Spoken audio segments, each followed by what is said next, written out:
Muy buenos días, buenas tardes o buenas noches. Bienvenidos a esta segunda temporada con Angélica González Blanco, especialista en migración a Canadá. Vamos a darle la bienvenida a Angélica. Angélica, ¿cómo estás? Buenos días, buenas tardes, buenas noches. Bienvenida nuevamente a tu casa. Muchísimas gracias, buenos días, buenas tardes, buenas noches a todo el mundo de habla hispana en el mundo. Gracias, me siento feliz de estar en mi casa y de estar contigo, tener estas conversaciones que son gratificantes para mí porque compartimos ese amor por la verdad y por hacer las cosas de la mejor manera disponible para nosotros en la vida, ¿no? Claro que sí, de la manera correcta, porque las cosas en la vida hay que hacerlas bien, porque tarde o temprano la misma vida se encarga de pasarte facturas si haces las cosas mal. Angélica, hoy vamos a hablar sobre los procesos y requisitos de inmigración y para arrancar ya el programa, te quiero hacer una pregunta. ¿Cuáles son los requisitos que se necesitan para aplicar al programa Express Entry? Bueno, el Express Entry no es un programa, es la metodología de cómo las categorías económicas pueden aplicar a una residencia permanente a Canadá, dentro de los cuales está el Federal Skilled Worker, que es está dentro, todos los que voy a nombrar son dentro de la categoría económica.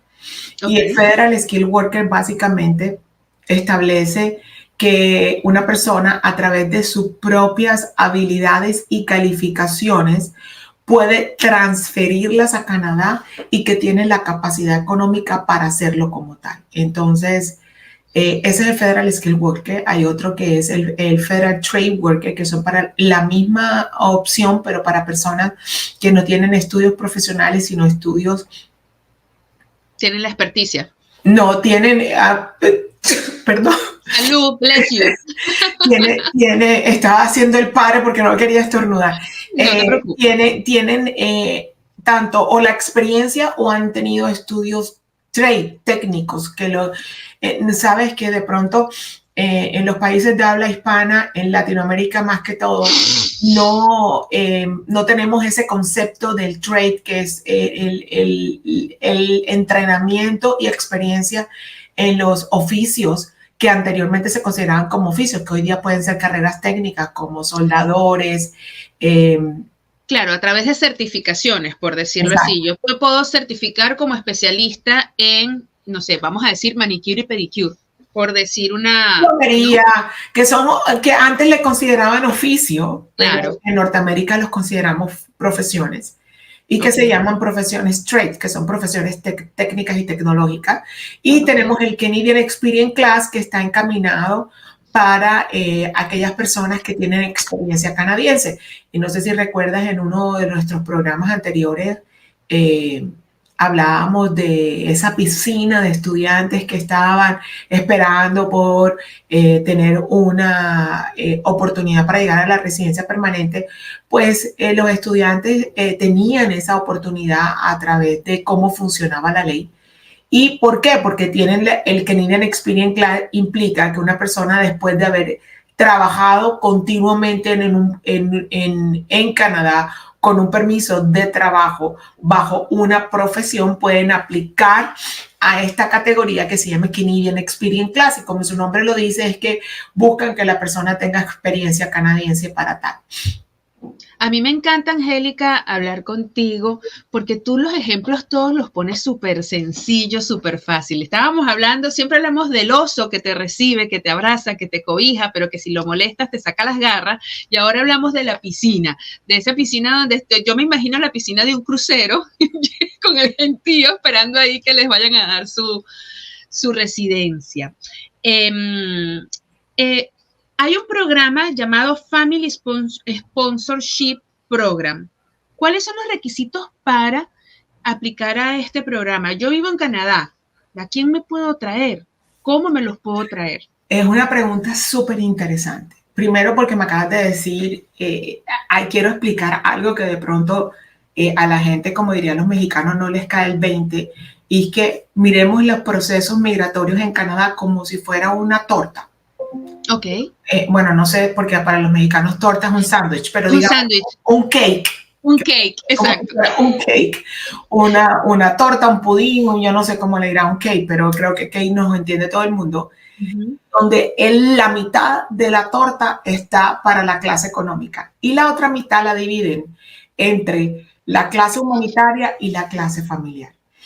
Entonces, cuando hablamos del Express Entry, que fue nuestra primera pregunta, se encarga de la mitad de la torta. Claro, que es la parte económica. Exacto. Entonces, todo el mundo pasa por ahí, digamos que el 70% de la clase económica pasa por ahí. Y la otra torta se divide 25-25, que es en la clase familiar. Y en la clase familiar, en la sección 3D del Immigration and Refugee Protection Act, establece o define la reunificación familiar como un derecho de un residente o ciudadano canadiense. En Canadá, el residente y el ciudadano no tienen distinto o no se diferencian. No hay distinción. Tienen el mismo derecho y las mismas obligaciones con respecto a la parte migratoria. Entonces, lo interesante es que muchísimas personas consideran, primero, ¿qué significa familiar? ¿Ok? Eso te iba a preguntar, porque de repente, no, es que es mi primo tercero. Bueno, también hay que tener en cuenta, chicos, que jurisdiccionalmente tenemos que atañarnos o ceñirnos a la ley de inmigración doméstica de cada país. Estamos hablando de Canadá. Para Canadá, la familia, definición familia en derecho migratorio se refiere a padres, hijos, esposos y paro de contar. ¿Ok? Hasta ahí. Hasta ahí. Padres, abuelos, hijos y esposos. Me volé los abuelos. Abuelos, padres, ok, perfecto. Entonces, desde el punto de vista jurídico, en la consanguinidad existen grados. Entonces, ascendente es primero y segundo grado, que es padres y abuelos. Y abuelos. Descendiente, primer grado, pero no se va al segundo. O sea, tú no puedes pedir a tus nietos. ¿Ok? Y nunca se extiende. Pero mira qué importante, qué interesante, ¿no? Tú sí puedes pedir un abuelo, pero no puedes pedir a tus nietos. No. Ni tampoco puedes pedir a tus hermanos. Nunca se extiende. Entonces, si no se extiende, quiere decir que extendidos a los lados, asciende, desciende y se extiende.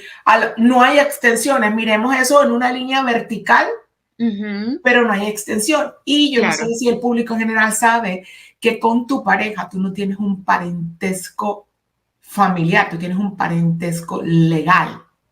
Correcto, ahí no hay consanguíneo. No hay consanguíneo, tienes un parentesco legal, ya sea porque tienes una convivencia permanente y has decidido que sea tu pareja sin tener un contrato bajo la ley, la fe o lo que tú quieras, o es tu esposo legalmente, esposa o pareja, como le quieran llamar. Entonces, ¿y qué pasa ahí entonces, Angélica? La ley lo determina, es asciende, desciende y el primer parentesco civil. Entonces, eso es solamente lo que conserva. Ahora, los hijos se consideran dependientes solo hasta la edad de los 22 años. Es decir, que en un proceso legal, tú no puedes decir, mi hijo cumplió 22 años. Si ya cumplió los 22 años, he's out, está por fuera. Entonces, tenemos que tener, no, que mi hija está casada, no se puede. Sé que en otros países existe la posibilidad, pero en Canadá no. Y también hace poquito, no me acuerdo con quién hablaba, creo que fue una entrevista para algo, no me acuerdo, pero yo decía, si es tan básico que no podemos hablar de un proceso migratorio porque la gente se cree experto. Yo he visto hasta publicidad en las redes sociales de gente que habla y que es preparador de documentos. Yo digo, Dios mío, ¿qué demonios será esa cosa? Pobrecita las personas que caen en manos de eso. Claro. Preparador de documentos, me imagino que ser un llenaforma. Bueno, por lo menos los que se llaman así son más honestos que en Canadá, que se llaman expertos en inmigración. Yo digo, ¿expertos en qué cosa? Yo legalmente no me puedo poner experta en inmigración porque el Society of Ontario no me ha dicho a mí que yo soy una experta en inmigración. Entonces no puedo decir eso. ¿Tengo experiencia en el tramo? Sí, que es diferente. Entonces, ¿qué pasa? Que ¿y a qué me refiero con esto? Y es que tienen que ser inteligentes cuando comiencen a hacer un proceso. ¿Por qué? Porque tenemos que tener en cuenta qué define la jurisdicción doméstica bajo familia. Claro. Número uno, porque además de eso, dentro de todo el proceso familiar, esos son a los que tú tienes derechos de iniciar un proceso para ellos. Pero en el inicio del proceso te preguntan por Raimundo y todo el mundo. Los hermanos no sé qué, no sé cuándo. Y yo le decía, y el cuento que el chistoso que te quería traer era que no me acuerdo si fue una entrevista, fue hace poco, no sé si fue no me acuerdo, pero yo decía, es que preguntémosle a una mamá latina quiénes son los hijos. Hagamos ese ejercicio.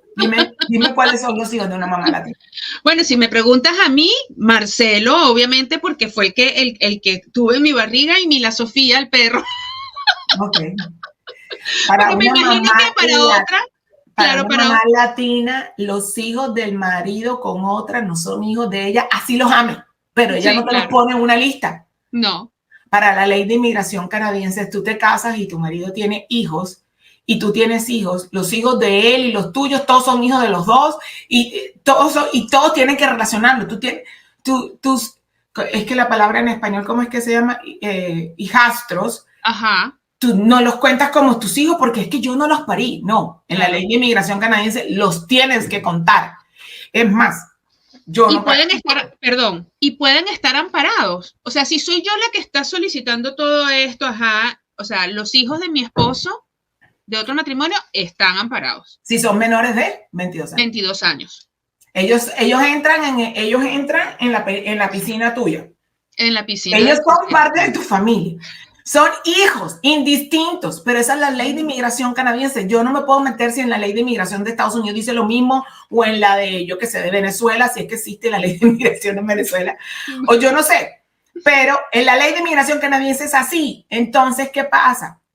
En un preparador de formas, que a mí me llamó la atención oír eso, lo oí en una red social, no sé, de otro país, no de Canadá. Ojalá los de Canadá dijeran eso, porque yo les llamo llena forma, porque no saben. ¿Cómo vas a saber cuál es la connotación legal? Por ejemplo, en derecho de familia, en Ontario, en la provincia donde yo estoy, si yo me caso, tengo un hijo, mi hijo chiquito, 2 años, y mi esposo lo cría, y a los 14 decidió, chupundún, chao, me voy. ¿Sabes qué? Ese señor le debe alimentos a mi hijo chiquito que no es hijo biológico de él. ¿En serio? Así te la pongo. Por eso, entonces, y eso yo no practico leyes de familia, no te lo puedo explicar porque es más complejo, pero te puedo decir lo que aprendí en la universidad, que para mí fue un, ups, ¿cómo? Claro. Que vengo de una preparación en derecho civil que es un poco más fuerte. Y fíjate que el derecho migratorio, tú tienes que colocar tus hijos. No, es que yo puse el hijo de mi esposo, pues yo lo crié y todo, pero él se fue para Canadá y yo nunca lo puse que estaba en Canadá. Ven, pum, por eso una misrepresentation, porque tienes un hijo en Canadá, no lo pusiste en tu aplicación y el gobierno considera que tú estás mintiendo. Una cosa que no tiene nada que ver con que la persona tenga la intención de mentir. Claro, pero fíjate la importancia de hacer las cosas bien y con alguien que realmente tenga la experticia, ¿no? Porque un llenador de fórmulas, un preparador de fórmulas, capaz que no sabe ese tema y entonces por ahí te pueden negar. Bueno, yo admiro a los que se autodenominan preparadores de papeles porque por lo menos están diciendo la verdad. En Canadá no, en Canadá tú ves a uno que pone a brincar los hijos miran, ven, no sé qué, y hacen... Yo creo que muy pocas veces he puesto a mis hijos y precisamente yo creo que me autoexaminaba, ¿sabes? Porque alguien me decía, tienes y me dio hasta risa, tienes mucha energía masculina en tu profesión. Y yo le dije, no, yo tengo una energía de autoridad en mi profesión. Si yo conozco mi profesión, a mí nadie me va a venir a decir una cosa que no es. Eso no quiere decir que no sea femenina. Eso no tiene nada que ver con mi feminidad. Pero yo en este momento, a mí me contratan como representante legal y soy feroz, determinado y a la yugular. Así soy yo. Y a mí me contratan es por eso. Entonces yo soy una autoridad. ¿Por qué? Porque conozco de mi tema y estoy representando y defendiendo a esa persona. Eso no tiene nada que ver con mi feminidad, pero la gente lo considera duro porque yo llamo a las cosas por su nombre. Entonces una persona que no tiene la mínima intención, y ya esto se llama ya idiosincrasia, de decir una mentira, termina en un problemón, porque culturalmente para esa persona en ese país no debía poner a esa persona. Complicado. Vamos a hacer una pausa musical y ya volvemos con más de este tema que está buenísimo. Hoy el programa está súper bueno porque todo esto que tiene que ver con la familia, que si el hijastro, que si el padrastro, que si esto, que si lo otro, ojo pelado con quién hacen sus papeles, señores. Busquen una persona profesional, experta o que tenga muchísimos años de experiencia en todo esto que tiene que ver con inmigración a Canadá. Ya volvemos con más.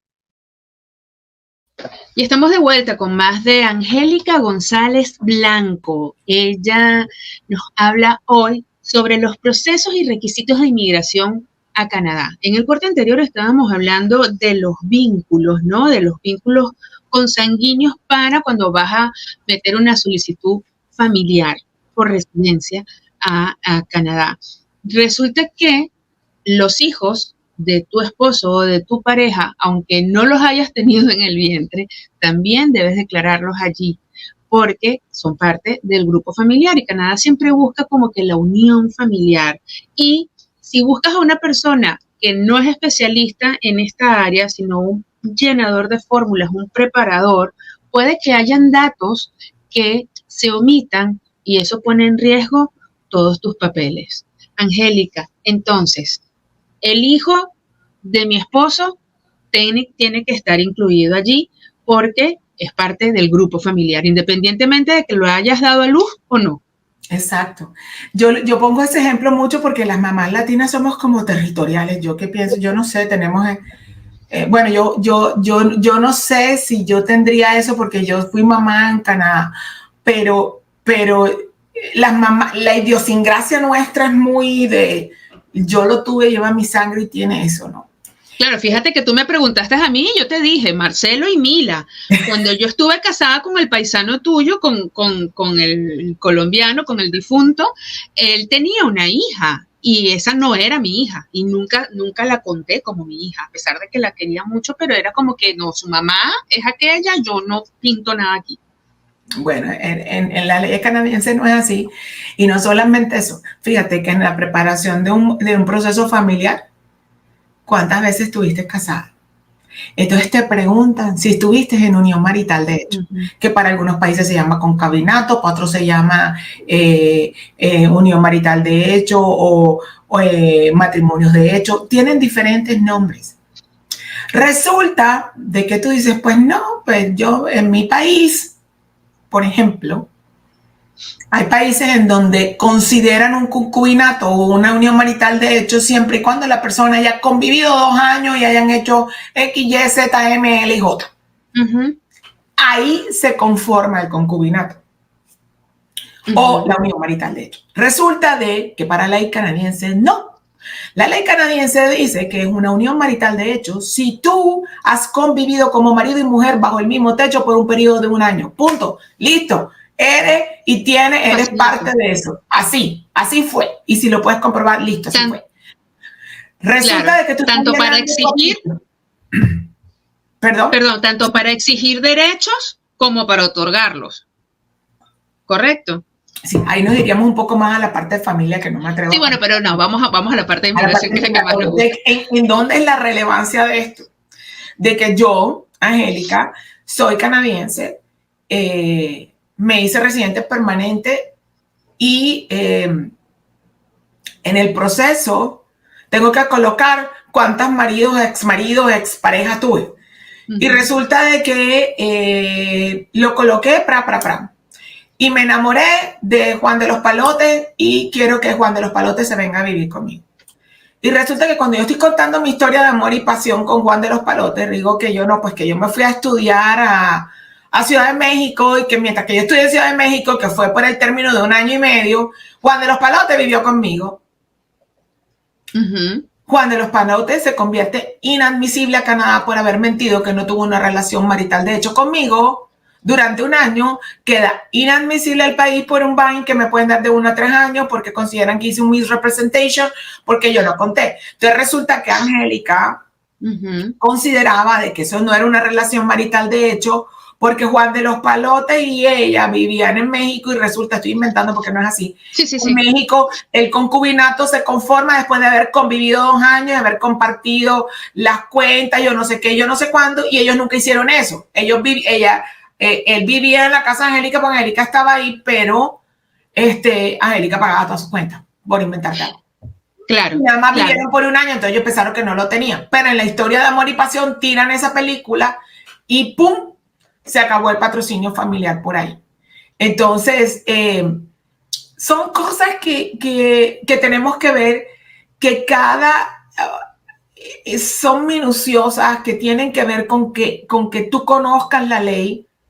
Y no solamente eso, hace poquito, no tanto, tuve una pareja que se casaron, viven en Canadá, se casaron como en julio del año pasado, viven juntos. Y ella tenía un permiso de trabajo, entonces no le pusieron mucha atención a la aplicación y no sé qué y no sé cuánto. Y reciclé. Y le negaron el permiso de trabajo y ahora qué hacemos. Y yo le dije, ¿y por qué yo le tengo que explicar a un oficial de inmigración que ustedes están casados desde el mes de julio y estamos en marzo y ustedes no han hecho nada? Porque dime qué le tengo que decir yo. Entonces son bemoles que tú los ves tan tontos y que los ves tan chiquitos que le puede quedar la credibilidad al oficial. Decir, bueno, esta gente está casada, al tipo no le interesa a ella o se casó con ella, quién sabe por qué cosas, menos por tener una familia juntos. Claro. Entonces, no miran el espíritu de la norma. Y sí, la clase familiar implica, y a la pregunta original que hemos respondido de todo menos la pregunta original. La pregunta original es, ¿qué requisitos necesito? Demostrar que tengo un parentesco familiar de acuerdo a lo establecido en la ley de inmigración de Canadá. Ajá.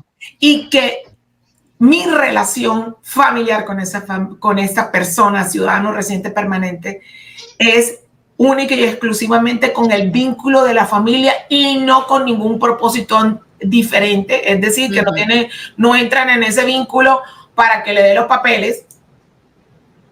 Y puede pasar, dice, ay, ¿cómo pasa eso con un menor? Sí, porque tú puedes adoptar a un niño menor de 16 años en Canadá y tú dices, tengo un caso que es real. Una persona se conocieron por internet porque era un señor que tenía el corazón de esos que quiere ayudar a la gente y resulta que la señora tenía un hijo con una enfermedad X y se comenzaron a enredar y se enamoraron y él le dijo, yo quiero ayudar a tu hijo, y en la historia puso que él quería ayudar al hijo. Entonces le dijeron, no, porque usted quiere hacer a la persona residente permanente de Canadá para que el hijo tenga los servicios médicos de Canadá. No. Lo estoy diciendo rápido, pero es así. Claro. Entonces, tenemos que probar que hay un vínculo biológico o legal que está dado con el único propósito de hacer familia. ¿Ok? Número 1.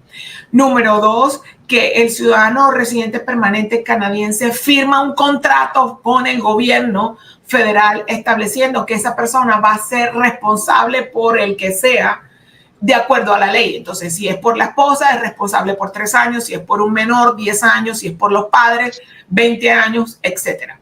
¿Qué quiere decir eso? Que si la esposa, los padres o el hijo o el hijastro pide asistencia social, adivina a quién le toca pagarla. Al señor.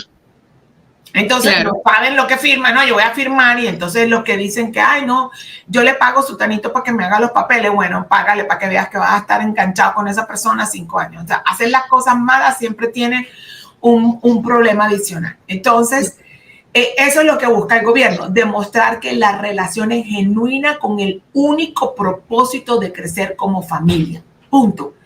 Y es una cosa muy finita de probar. ¿Tú cómo pruebas tus sentimientos? No hay manera. No hay manera. Es que ni que te tatúes el nombre del tipo o de la tipa en el brazo, eso no demuestra nada. Muchos años atrás, pero muchos. Yo te puedo decir que como unos 10 o 11 años atrás, todavía no estaba todo electrónico, porque ahora todo lo presentamos electrónicamente, sino que hacemos las aplicaciones en papeles y no sé qué. Y mi asistente ha recibido todo el acervo probatorio de un patrimonio. Y me lo manda, entonces ella lo recibió. No me quiero imaginar. Ella lo recibió y me dice, ay, vea, yo me quiero sentar con usted porque necesitamos revisar estas pruebas. Yo le dije, claro, ella revisa yo tengo una particularidad. Yo creo que yo soy tan comprometida con mis casos que mi equipo hace la carpintería, pero la sustancia la hago yo. Yo determino la estrategia, ellos me ponen los números y no sé qué, entre otras cosas debo confesar que soy disléxica, entonces no me gusta hacer formas porque a veces cambio los órdenes de los números. Y entonces, y luego los legal submissions son míos, yo soy súper controladora en eso. Y entonces, es que, mire, yo voy a organizar las evidencias para que usted las revise, pero yo creo que usted las tiene que revisar inclusive antes que yo las revise. Yo creo, ¿por qué, hijita? ¿Qué está pasando? No, vamos, y me ha puesto en el boardroom. Yo dije, pero mi oficina, bueno, ¿qué será? Muchacha, las fotos que nos han puesto en esa aplicación, era una cosa que yo decía, bueno, este señor, yo no sé si yo voy a presentar una aplicación triple X o yo voy a presentar una aplicación de migración. Y los llamé. Hay cosas que no se prueban cuando son ciertas. Y esto es un material que me está diciendo que si ustedes están probando esto, es porque en la mente suya usted no lo está haciendo. Porque si usted tiene que probar lo probable, es por otra cosa. Bueno, me tocó salirme del caso porque para mí era cuestionable la realidad de la genuinidad de la familia. O sea, hay que ver inclusive hasta el acervo probatorio que tú presentas en este tipo de procesos, porque tiene que ver con un sentimiento. Tú no puedes mandar una radiografía de tu corazón, tú no puedes contar. Y recuerda, un oficial de inmigración está especializado en un área. Ok, los que revisan familia, revisan familia. No le puedes meter el dedo en la boca. No, aparte de eso hay algo muy importante y es el lenguaje corporal. El lenguaje corporal te delata. Mira, en estos momentos para mí es complejo. El derecho es el derecho y el derecho lo tienes que determinar. Entonces hay momentos en donde son relaciones reales, matrimonios reales, pero por aplicaciones malas han estado separados por 3, 4 años y he visto matrimonios que se hacen y se pierde el amor porque uno está lejos, está el otro, pasan 5 años, se deteriora la relación por una aplicación sin conocimiento. Yo no diría que una mala aplicación, es una aplicación hecha sin conocimiento y sin responsabilidad, porque yo pienso que un profesional de las leyes y sobre todo en el área de migración, que de pronto no es tan común en Latinoamérica, es la más sensible desde el punto de vista de la responsabilidad y el compromiso con tu carrera. Porque fíjate, no es que yo idealice el matrimonio, pero cuando una persona inicia una vida juntos, lo interesante es que puedan construir la familia. Y si duran 5 años separados porque el proceso no sale, ¿tú crees que ellos se deteriora? Claro, obviamente. O sea, hay que tener ese respeto por la institución que desafortunadamente los oficiales a veces no lo ven en el cumplimiento de su trabajo. Porque así como yo hago mi trabajo, el oficial también está haciendo el suyo, porque él tiene que ser de abogado al diablo. A ver, ¿en dónde te equivocas para ver qué es lo que haces mal? Entonces, si tú te das la oportunidad de hacer algo mal para que él abra la caja de Pandora de cuestionamientos, ahí está la respuesta. Ahí está la respuesta, Angélica. Es momento de hacer una pausa musical y ya volvemos con más de Angélica González Blanco, Inmigración de Canadá. Ya volvemos. Y estamos de vuelta con más de Angélica González Blanco, abogada de inmigración a Canadá. Abogada, me dijiste que no puedo decir abogada, ¿ok? Porque eres... Immigration Practitioner. Yo soy abogado de profesión, fui a la escuela de Derecho. En Canadá estudié Derecho Migratorio por 2 años y tengo un Bachelor of Law, pero estoy certificada como Immigration Practitioner. Okay. Ya me pasaron al NCA, pero bueno, decidí tomar otra ruta y estoy estudiando, haciendo un máster en otra parte del mundo. Bueno, que ya pronto van a tener noticias de eso. Así que también queremos aprovechar para aclarar que todo lo hablado en este programa es netamente informativo, que esto no es una asesoría legal y que si usted quiere emigrar a Canadá, tiene que hacer contacto directamente con la oficina de Angélica González para que se le brinde una asesoría con respecto a su caso. Todos los casos son individuales y son ajenos a otro tipo de casos. Ahí se me enredó la lengua porque cuando vengo con la parte del disclosure ahí a decir las cosas como son, me pongo nerviosa, pero no importa, acá estamos. Te quería hacer una pregunta, Angélica. Yo quiero migrar a Canadá, pero yo no hablo ni inglés ni francés. ¿Qué tan importante es el manejo de uno de los dos idiomas o de los dos idiomas en Canadá? ¿Eso me puede jugar en negativo al momento de introducir cualquier tipo de aplicación? Como le digo a mi equipo de trabajo, si la persona no tiene ni inglés ni francés, no la puedo ver ni en consulta. Porque es que no existe la posibilidad de la que la persona emigre a Canadá sin uno de los dos. No tiene que tener los dos, pero debe tener uno de los dos idiomas oficiales del país. Y es sentido común. Si vas a entrar a una sociedad, tienes que hablar algo con cómo te vas a defender. Y volvemos al tema de la avalancha de desinformación en donde le dicen, vete a Canadá que te pagan $50 la hora y no necesitas inglés o francés. Eso es mentira. Tú necesitas inglés o francés en diferentes niveles, sí. Si vamos a un Federal Skill Worker, requieren que tengas lo que le llaman un B2, que es un fluido que puedas leer, interactuar profesionalmente en tu área. Pero si vas a un trade y un permiso de trabajo, puedes tener un nivel 4, que implica que es un B1, que implica que la persona se puede comunicar así sea con mínimos errores o con errores gramaticales. Entonces, si no tienes el idioma, Canadá no es tu destino. No es tu destino. No hay gente que hable español. Sí hay gente que nos encontramos en la calle. Recuerdo cuando yo recién emigré a Canadá, yo creo que... bueno, además que mi apariencia física no te juega en contra. La gente crea que yo hablo español. Y tengo miles de anécdotas con el tema. Pero estando en la universidad, yo tenía compañeras de África, del este de Europa, pero yo no tuve nunca una compañera de Latinoamérica que hablara español o que yo conociese en la universidad alguien que hablara español, nunca. Estoy hablando de los años 90, ¿no? Fue más complejo. Hoy día tú encuentras muchas más personas, la diáspora colombiana, la diáspora venezolana, que está súper bien posicionada en Canadá.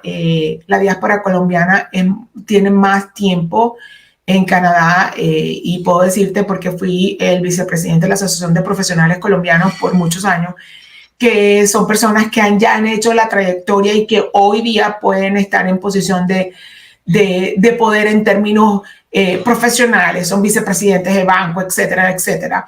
Igual pasa con la diáspora venezolana, que ya tiene más de 10 y 15 años en el país.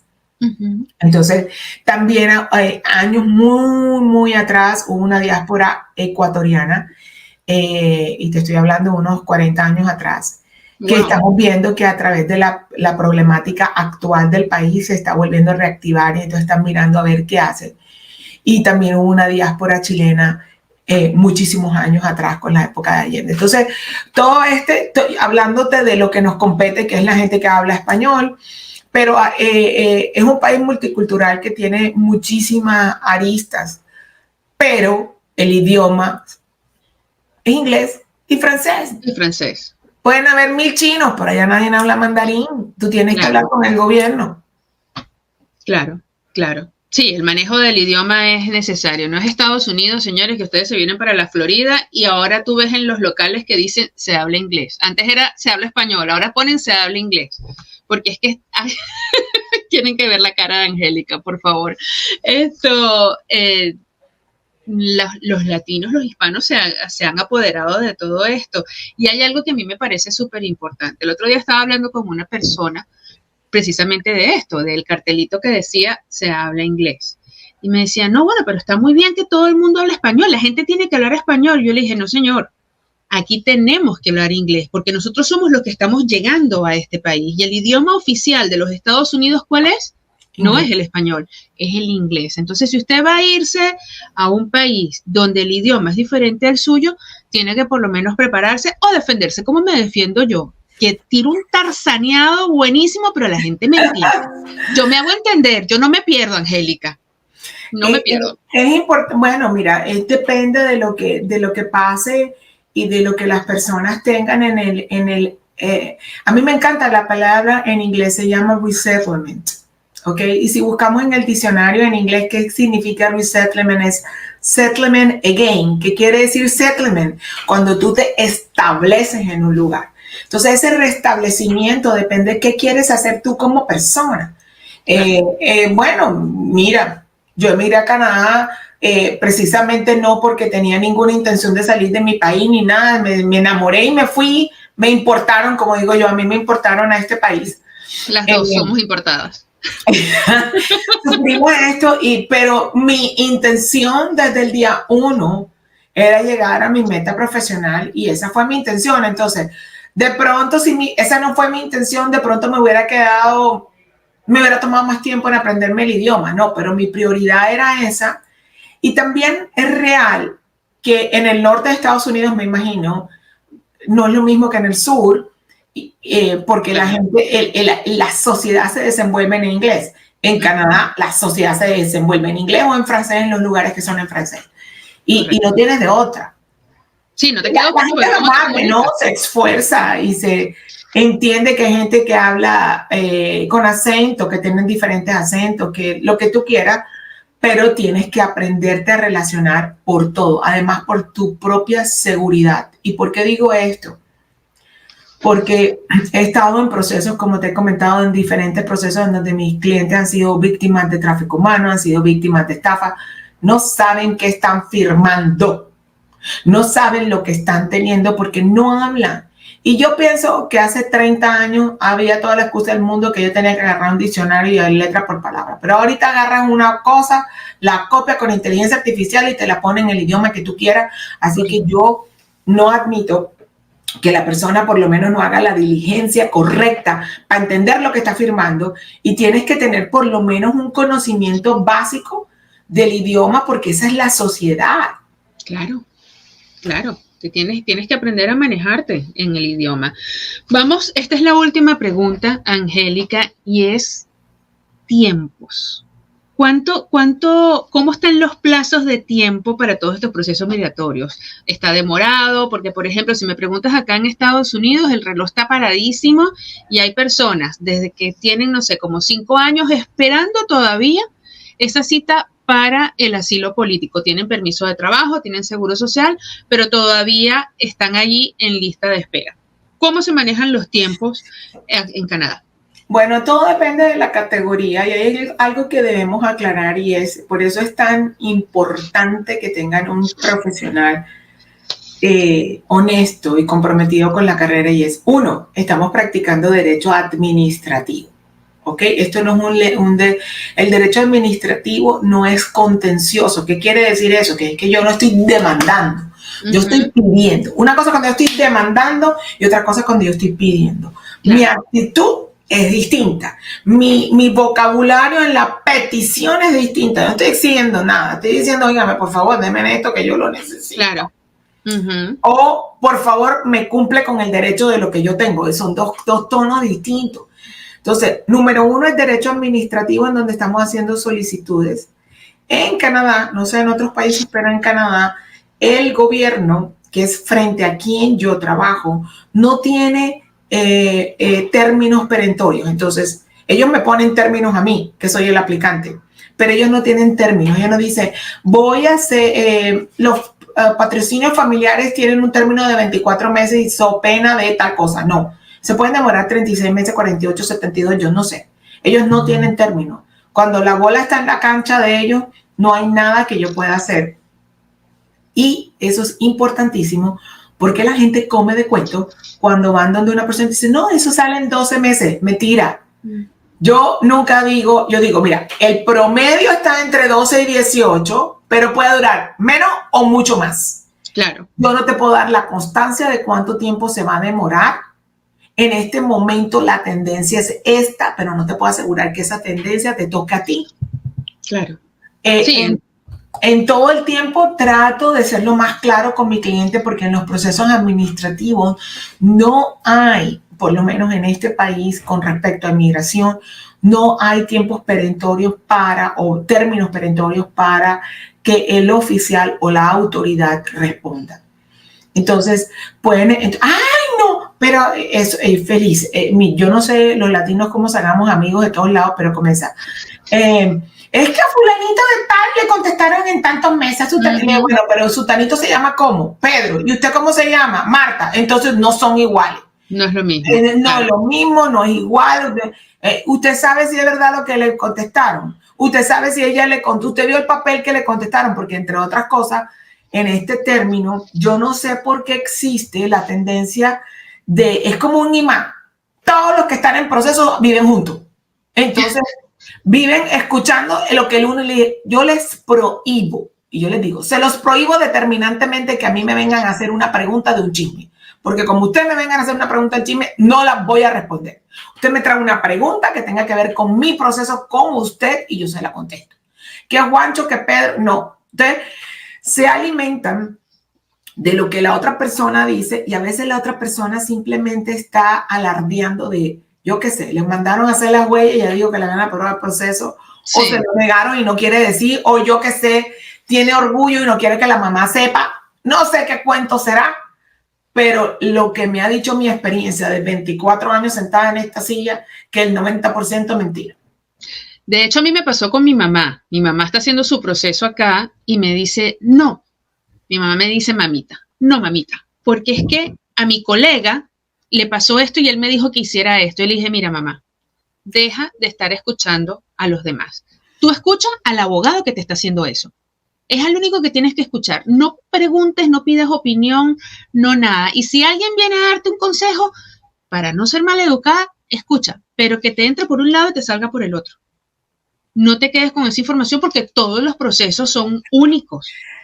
Es tan único que yo siempre le llego a esto que para mí fue una revelación hace como 2 años, y es que yo trabajo con las huellas digitales desde hace muchos años de mi vida, pero entendí que las huellas digitales no existe ninguna huella 5.000, 10.000 años atrás, ni van a existir unos años adelante. Entonces, si yo soy única, ¿cómo mis circunstancias? Además, todo depende de lo que contestaron. Claro. Todo depende de lo que dijeron, todo depende de lo que aportaron. También depende de qué oficial lo tomó, porque créelo o no, así como yo hago repartos en mi oficina, ¿tú qué crees? Que los oficiales no tienen nada que hacer. Hay uno que tiene 15 años, está trabajando, la cola de ese es más larga que el que comenzó a trabajar hace 3 meses y le comienzan a dar caso. Entonces este hombre es escoba nueva, va a responder más rápido y las aplicaciones de él salen más rápido. Sí. Eso no es, ellos no tienen que mirar todo eso que están en el entorno. Entonces yo tengo esa política y soy bastante fuerte, no tanto por ser dura con mis clientes, sino por curarlos en su salud mental.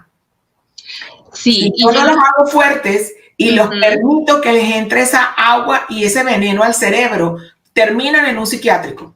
Claro, es que yo te digo una cosa, yo prefiero 1000 veces una abogada como tú y no el que me adorna la cuestión y, ay, bueno, sí, está bien, y bueno, vamos a ver qué pasa. No, ustedes tienen que buscar una persona que realmente sepa y que sea íntegra. Muy importante eso.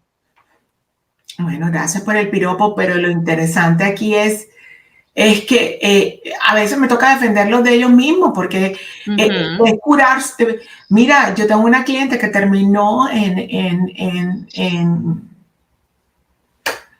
ansiolíticos. Claro. ¿Y tú por qué tienes que meterle veneno a tu cuerpo? Porque Juancho, Pedro, no sé quién te dijo que yo, que la... Entonces, he llegado a una conclusión, Ari, y me acaba de pasar. Que la gente ve que cómo es que mi energía masculina está más allá, pero todo mi corazoncito. Yo amo profundamente mi carrera. Y sí, yo decidí no representar a amigos de mis amigos, ni a familiares de mis amigos, ni a familiares de mis familiares. No. Yo decidí ese no hace mucho tiempo. Primero porque la carga emocional. Yo todavía voy a corte y me da diarrea. No te puedo creer. Y tengo 24 años porque yo me preparo 2 semanas. Yo sola, sin mi cliente. Yo me preparo, me apuñalo, qué pasó, qué tiene, no sé qué, me reviso, tengo que hacer mis conclusiones. Yo llevo mis conclusiones hechas, pero las llevo porque las quiero llevar a la corte. Pero en la corte el cliente me puede salir con una caja, pues yo tengo que estar lista para cambiar la historia en depende de lo que le preguntaron, si tuve contraparte, si no. Entonces yo tengo que tener, en ese momento, yo tengo que ponerme un sombrero y entrar en la historia de Corín Tellado, de esa familia, de esa persona. Y eso implica para mí un proceso mental. Claro. Y un tiempo.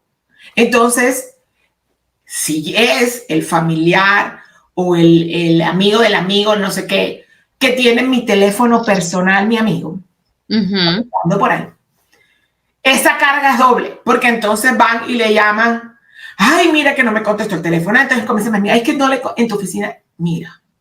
Ay, sí. En ese momento, la ceja me comienza a hacer así, yo le digo, número 1, el teléfono personal mío es para mis amigos. Yo no trabajo y no trabajo por mi teléfono. No tengo WhatsApp público, no lo tengo y no lo voy a tener.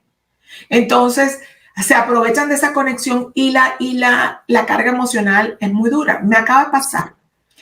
Tengo una pareja y no voy a decir nombres porque no puedo por la confidencialidad, pero puedo decir la situación, y es a quien aprecio mucho, que son amigos de la familia de hace mucho tiempo, tuve la oportunidad de representarlos en su momento.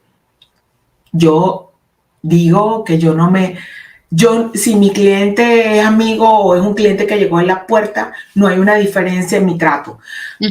La responsabilidad de mis casos conmigo está con el man que está allá arriba. ¿Me entiendes? Es el que viene para abajo. Entonces yo no tengo una escala de que este lo trato mejor que al otro. Mis clientes creen eso porque a todos les digo, hijo mío, ¿cómo está? Y estoy pendiente. Entonces no, de todos estoy pendiente, y el que se va lo dejo ir. Aprendí a que el que se va, se fue y no lo recibo. Entonces, esta persona llegó a mi oficina, por favor, mira que yo le dije, mira, vamos a hacer una cosa. Yo creo que tienes un buen caso. Gracias por pagar la consulta, pero yo creo que debes mirar otras personas. Para ser delicada y decirle, mira, yo no quiero un caso de esto. Okay. Y si tú consideras que después de ver todo este panorama, tú no quieres ver a estas personas, ven donde mí, porque consideraste que yo era la persona que tú querías escoger. Pero yo no quería a ese cliente. Ese cliente ha sido el problema más grande que he tenido yo en los últimos 2 años. Wow. Vamos a ir a corte reciente, el 20 y tanto de marzo. Tienen que tener tiempo de preparación. La preparación en corte no tiene nada que ver con que el proceso sea real o mentira. Es que tú vas a ir a una corte, vas a estar enfrente de un adjudicador. A ti te van a hacer preguntas solemnes. Tú tienes que entender cómo son las preguntas, cómo son la dinámica. Yo tengo 24 años de estar yendo a corte y yo me tomo 2 semanas para cada caso. Ahora imagínate tú que no vas nunca y que es la primera vez que vas a ir. Te tienes que preparar. Claro. 4 veces me dejó plantada. 4 veces. ¿Tú qué crees que hice aquí? Yo a la segunda. No hay más. Si a la segunda, si hubiese sido cualquier otra persona, no hay más. 4 veces. No. Me tocó llamar a la persona que es amiga y le digo, mira, está pasándome esto, está pasando algo que tenga, es que no está contenta contigo, que no sé qué. Le digo, ¿sabes qué? Se va. Yo no puedo representar a una persona que no me crea. Y me salí del caso. Y los improperios que he recibido por email de la persona es que quiero que me demande, porque es que la quiero demandar de vuelta. El tiempo, tú sabes que son 4 veces 2 horas, son 8 horas de mi trabajo. Es que usted me quería preparar de algo que ya yo sé y usted no sabe. Entonces, pues si sabe tanto, ¿por qué carajo no se representó ella sola? Entonces, o sea, ¿me entiendes? Si yo me tomo el trabajo de estudiar para mi caso, ¿cómo que tú, que es el que te duele, no te estudias? Entonces tú te quedas como loco, tú dices, bueno, ¿y tú qué haces? El más interesado es esa parte, el cliente en este caso. Bueno, Angélica, querida, hemos llegado al final del programa por el día de hoy. Se nos fue volando otra vez. Se nos fue volando. Es que hablar contigo de verdad que es sabrosito. Despierta esa pasión así por todo lo que tiene que ver con la representación, las leyes, todo eso, y me encanta, de verdad que me encanta hablar contigo. Recuerden que ustedes pueden seguir a Angélica González Blanco a través de su cuenta de Instagram, que es @Angélica González Blanco, su página web es angelicagonzalezblanco.com, y su libro, que lo pueden encontrar en Amazon, es No pierdas Tu libertad para emigrar a Canadá. Exacto. Creo que es el mejor regalo que le he podido regalar a cualquier emigrante que quiera emigrar a cualquier parte del mundo. Sí, el libro no es como que un manual de instrucciones, no solamente para mudarte a Canadá, es para cualquier parte del mundo, a cualquier lugar que tú quieras emigrar.